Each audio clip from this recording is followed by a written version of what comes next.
Hey everyone, Robin here. Today I want to talk to you about something that everyone hates and no one wants to spend time doing, but that is absolutely necessary. And of course I'm talking about budgeting. So when you think about doing a budget, you think of a couple of different things. One is that you either need a specialized program or you need a spreadsheet on Excel or Google Sheets or something, which a lot of people I know have this fear of spreadsheets. And the other thing is it's a lot of work, which to do a budget the way that people teach you to do budgets is a lot of work. So what I want to share with you today is I want to share a method that works for me that doesn't necessarily involve a lot of time or necessarily the use of a spreadsheet. I actually like spreadsheets, but I have my own issues. I have never been diagnosed, but I have kids who have ADHD, and I suspect that I do as well, which means I'm a bit impulsive in terms of spending and other things. And that makes it very hard for me to get on a budget and stay on a budget. So what I like about this method that I'm going to teach you today is it allows me to stay on a budget and to be able to track my spending without going through and writing down every line item of everything I've bought into a spreadsheet. So I'm going to do two videos because as it turns out, as I've drafted this, it turns out to be a really long video. The first video I'm going to talk through the basics of what I do, and the second video I'm going to talk through how you can set up your budget the way that I do it. And it's by budget, I mean that very loosely, budget. The basic idea behind this is you're going to be tracking large categories rather than very specific subcategories. And so I'm going to show you my categories, and of course you can do it any way you want. And then once you have those large scale categories, what you're going to do is try and figure out approximately how much money you want to allot to each of those categories. Once you've done that, you're going to create a whole bunch of bank accounts, which may be one bank account per category. It might be two bank accounts per category, and we'll talk about when you will do either of them. And then basically what you're going to do is anytime you spend using a category, you're either going to auto deduct or you're going to use a debit card to take it out of that bank account. So I've been developing the system over a couple of years. I have a sister who's been doing it much longer, but I really like the system I've come up with. I think there are probably a few tweaks that I need to make, but it's working really well. So first of all, let's start off by talking about the categories that I break my spending into. Okay, savings, I don't know if you call that spending category, but savings. I have multiple kinds of savings, and we're going to talk about the different sorts of savings that I have. Housing and utilities, and so in this category I put not just my mortgage payment, but also my water, my electricity, my trash, my internet, my cell phone service for myself and my children. That's all in housing and utilities. I have a category that's transportation, and I define that very loosely because there are different things about transportation that I actually budget differently. We'll talk about that later in the video. Of course, there's food, there's medical and dental expenses, insurance, debt repayment, holiday and vacation, and miscellaneous. So those are the categories that I use to break my spending down into. You'll notice there's some things that are missing. Most of the things you think of that are missing are in that miscellaneous category. So for example, clothing. I don't have a clothing budget. I have a personal spending budget, which I can spend on clothing, I can spend on shoes, or I can spend it on books. And I have to admit, I probably spend more on books than I do on clothes. But that's my personal decision. So what I'm going to do is I'm going to show you some numbers. And these numbers are rounded because I didn't want to put, weird numbers of dollars and cents in, but they're really close to the actual numbers that I use in my daily life. So starting with the net income, this is really close to what I make every paycheck, and I get 2 paychecks per month. So this is my net income. It does not include taxes, it does not include health insurance premiums, and also you might be thinking you're not saving enough for retirement. Well, this also has had my retirement savings deducted from it to go into my employer-sponsored retirement plan. I do not include my retirement savings in my budget because I don't want to be tempted to dip into it. So that comes out before I even see the money. So this is what I have left after all of that is taken out. So when I'm allocating expenses, the important thing to understand is that I don't pay things twice a month. Almost everything I pay gets paid once a month or less frequently. Okay? I mean, sure, there are things like food and gas where I'm, paying every week or two, but a lot of these things are monthly expenses. And so I've set up a system that helps me deal with those monthly expenses. Okay, so I have $2,450 per paycheck. And now I can go through and I can look at specifics of what I spend each month. So let's start with housing and utilities. So what I spend on housing and utilities per month on average is $1,700. And I'm going to talk later about how I deal with fluctuations in utilities because they do fluctuate seasonally. But for now, I'm just going to tell you what the average is. I know what this is after a lot of observation. So if I'm spending $1,700 a month and I get 2 paychecks per month, then every paycheck I should set aside $850 for housing and utilities. Okay, then I have 3 categories we've already talked about: transportation, food, medical, and dental. What I really want to talk about is insurance. So I pay just under $4,000 a year for insurance, and I know that is a lot, especially since that doesn't include medical and dental, which has already been taken out of my paycheck before the net income.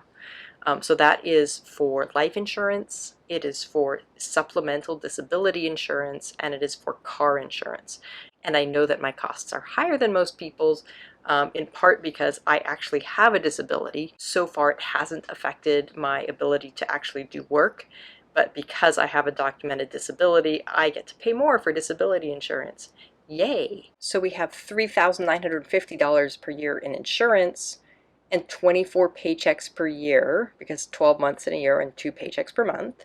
So if you do the math, it ends up being a little under $165 per paycheck, but I budget $165 because the costs tend to go up a little extra every year, so that's something that needs to be reevaluated all the time. Now we have another jaw-dropping number, which is my debt repayment number. So I unfortunately had to take out student loans, which I'm still repaying.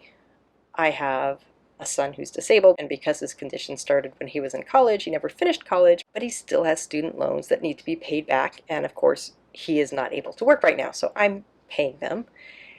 Plus, I have debt that I took out to pay his extraordinary medical expenses before I got on my really good health insurance right now. So that's a lot of money that I'm repaying. However, I should say this is more than the minimum payment, so I'm actually trying to pay down this debt very quickly. So I've allocated quite a bit of my money to debt repayment. $940 per month is $470 per paycheck. Next, we have holiday and vacation. Again, part of this is for going to the family reunion, probably half of that, and the other half is for presents and the occasional camping trip. So $1,800 per year, divide that by 24 paychecks, and you get $75 per paycheck. And then we have miscellaneous. Miscellaneous covers all sorts of other things like clothing and whatever, and you're going to see a little bit more of that in subsequent slides. And then I have savings.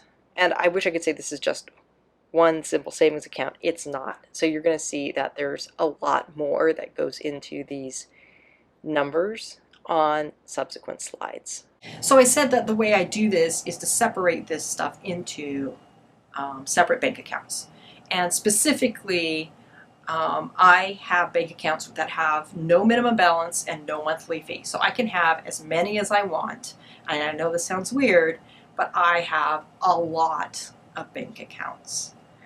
Basically what I have is I have my money that gets used on a regular basis, I have in two banks. I also have investments and stuff, which are in a different account. But I have bank accounts with my local credit union. I like having a local bank. This also happens to be the bank that holds my car loan, and so I get a discount if I auto pay out of my checking account. The rest of my checking and savings accounts are at Ally Bank, and I really love Ally Bank. They have great interest rates. They actually pay you interest on your checking accounts, and it's as high an interest rate as I've got on my savings account in my credit union, so it's pretty decent. And I also have savings accounts with them. The savings accounts are currently over 2% interest, which is great. So I have my credit union accounts, which are the ones in the green box, and what I have there is I have one checking account, which covers food and gas, and then kids' allowances, and my car payment. And then along with that, because it's a credit union, I have to have a savings account there. So I have a savings account, and I'll show you how I use that in the next slide. And so I mentioned before, I also bank at Ally Bank, and that's where most of my money goes. Of my paycheck, I put $350 into that credit union account, and the rest of it, the $2,100 that's left, goes in Ally account. So when my paycheck is deposited, it goes into the main account, which is my mortgage and utilities account. That's the default account that I use to pay my fixed expenses. So I have my mortgage and utilities account. I also have a savings account for mortgage and utilities, which sounds a little weird, but I'll get to that in more detail later. So again, I allocated $850 to that. And because this is the default account, what usually ends up happening is the money gets deposited and I transfer everything else to all the other accounts. And that $850 is what I have left. Now, I actually usually have a balance of about $855 left. Because I try and not let it go down to zero, even though there's no minimum balance. So I usually have $5 at the start, and there's going to be $850 extra dollars at the end of reallocation every month. Okay, then I have my medical and dental account. So this has its own debit card. Anytime I pay a copay or pay for a medication, that comes off of the debit card for this account, and basically I'm putting in $200 every paycheck. I have a personal spending account, so this is something that normally gets lumped under miscellaneous. So personal spending is anything that I want to buy for myself. Some of that is clothes, some of that is books. I actually end up buying a lot of books because I'm a book nerd, and so what I get every pay period is $25. So that's $50 a month for clothes and everything else I might want to buy. I have debt repayment, and that is, again, a checking account. All of my auto pay things are linked to this debt repayment program. So my student loans, my son's student loans, and all of the other loans that I have taken out in the past. So again, that's $470. So I transfer that in from the mortgage and utilities account on payday, and it auto pays out to the various creditors. Then we start to have all my savings accounts. So I talked before about how my insurance, I save up a little bit for that every month, and then that gets paid out a couple months a year. So I'm putting in $165. My holiday and vacation savings, as I said, I only touch that a couple months a year, but I put in every pay period, $75. I have a car savings account. So I mentioned earlier that I had a transportation category, and you'll see that I've split it up in a couple of different places. Gas is something that I pay every month, and it's kind of flexible how much I pay for gas, sort of. If I really wanted to save money on gas, I could take the bus into work. It takes over an hour, so I usually don't. I usually drive, which only takes 20 minutes, but I could save money on gas. But in terms of upkeep, car repairs are expensive and you want to save for it. So what I do is I put in $30 every pay period, so that's $60 a month, and then that can cover long term, it can cover either repairs or, in 5 or 6 years, I might need it for the down payment on another car. I have savings for home improvement. So obviously there are things that I need to fix up around my house. I have a very old house, and so I'm putting in right now $25 a month, which is not very much, but at other periods in my life I have put in a lot more. Right now I am focusing on other areas. I'm trying to get the debts paid down a little more quickly, and then I will go back to putting in over $100 a month into my home improvement. Then I have miscellaneous short-term savings account. So there are all sorts of things that only come up like once a year. Right now I'm putting in a couple $100, but this covers everything from my membership fees for professional organizations, which are one-time-a-year expenses, for my son's community college tuition. This is a different son. My youngest son is in community college, and so that's can be expensive. And then I have a different savings fund, which is my emergency fund. Right now I'm only putting in $50 a month, $25 every pay period, and this is something that I am gradually building up over time. So I have two different savings funds because there are different sorts of long-term spending. So my emergency fund is for true emergencies. I do not consider the car breaking down to be a true emergency because, let's face it, cars break down. We can't predict when they're going to break down, but we know they're going to break down sooner or later. We know they're going to need repairs. Okay? The emergency fund is for things that we could not predict. My goal is never to have to touch that emergency fund. So, for example, let's say I got too sick to work. That is actually a disability, and so the first few months would be covered by my family and medical leave policy from my employer, which is one of the things I've taken out that gets taken out of my paycheck. And then after the first 90 days, it would be covered by disability insurance. So I actually have two disability plans, one through my employer and one that I bought as a supplemental disability that would basically cover 100% of my salary. So even in the case of, getting cancer or something catastrophic like that, my hope is that I would be covered. But there are always things that you can't expect, and so that's what this emergency fund is for. My short-term savings fund is more for things that I can predict, but I'm not going to budget for every month. Like, as I said, my professional development stuff, I know that comes up. I know it comes up every year, but I'm not going to make my own little bank account for professional development. It's not enough to be worth it, right? It's just a couple $100 a year, right? I'd only be putting in, like $5 every paycheck. It's just not worth its own special savings account. So I just have this kind of broad savings account that I'm working on. Now, my goal is at some point these savings accounts are going to get more money put into them over time, especially the emergency fund. But for now, this is what I've got. And so the way I use this is, if I'm going out and I'm going to buy myself some clothes, or if I'm going to go on, the Apple Store to buy myself some ebooks, which is more likely how I'm going to spend it, I'm going to use my debit card that's linked to my personal spending. And I can't overspend my budget. If I'm paying my mortgage or I'm paying my utilities, it's going to auto pay out of the mortgage account. In my food account, if I try and spend $500 a month on food, I can't. I'm going to run out of money. My transaction will be denied when I try and run my debit card at the grocery store. So now what I want to do is I want to talk you through those linked checking and savings accounts that I mentioned earlier and why I use those the way I do. So I'm going to start with my credit union account. I told you before I use this to pay basically four things: my kids' allowances, gas, food, and my car payment.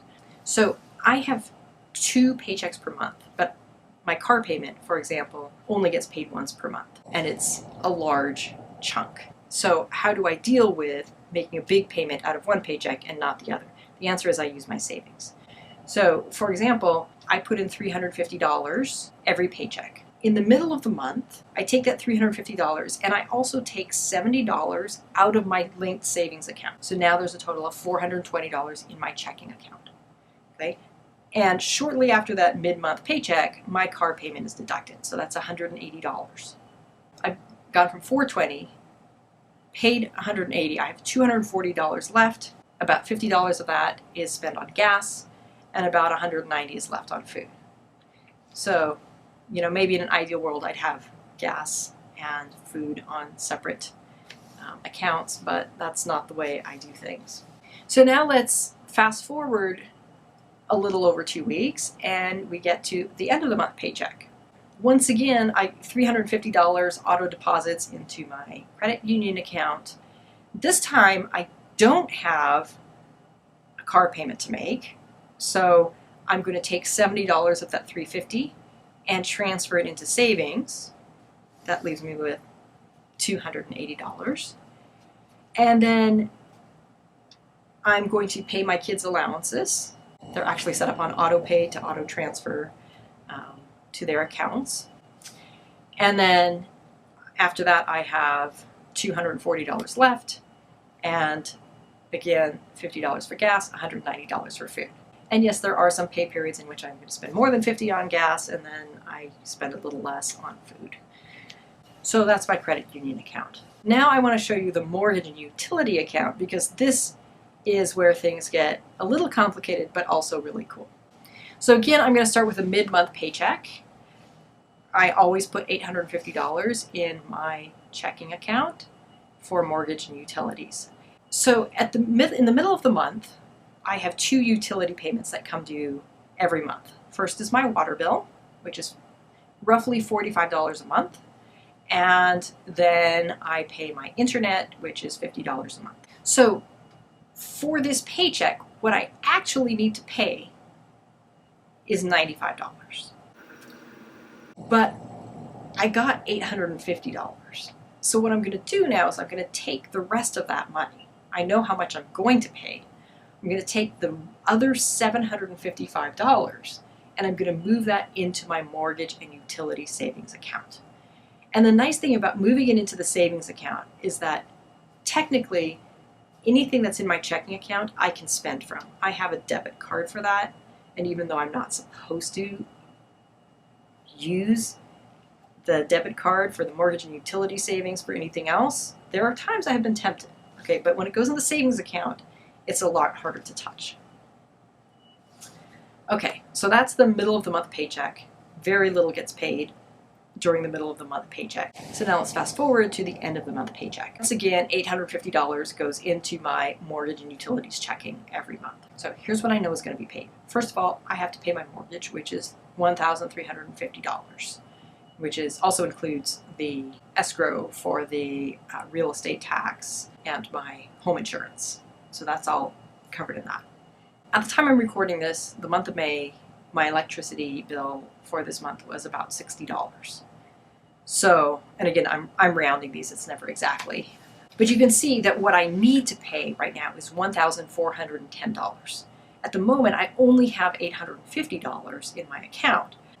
What I'm going to do is transfer $560 back from savings.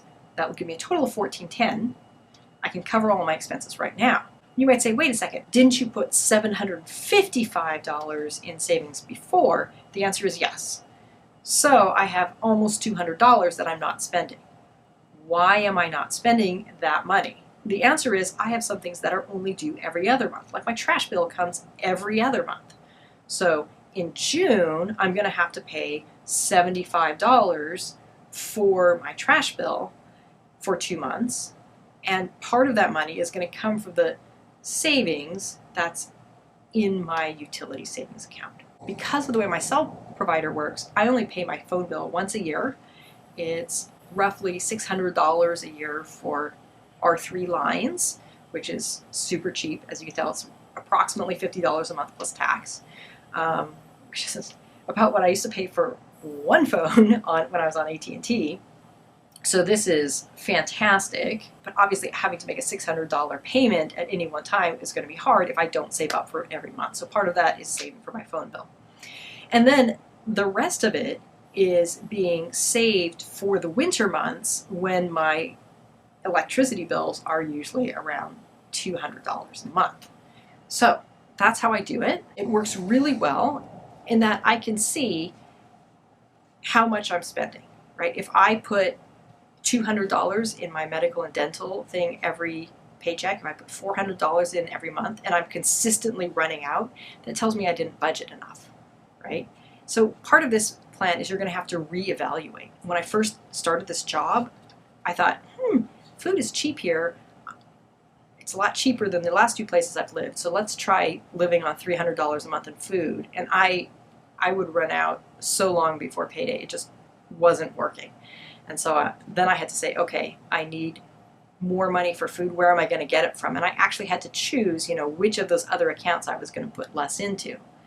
So that's how this works. It's a matter of looking at how much you get in every month and putting it in spending categories that you can't overspend. So when I was recording that video, I forgot to mention you absolutely cannot have accounts set up where they will charge you if you go over. So it's got to actually reject a payment if you don't have enough money in your account. That's how I get this to work. So while you enjoy this train footage, please hit that subscribe button and the notification bell so you can see when the second part of this video comes out that tells you how to implement this sort of budgeting system without a spreadsheet. Thanks for watching, and tell your friends.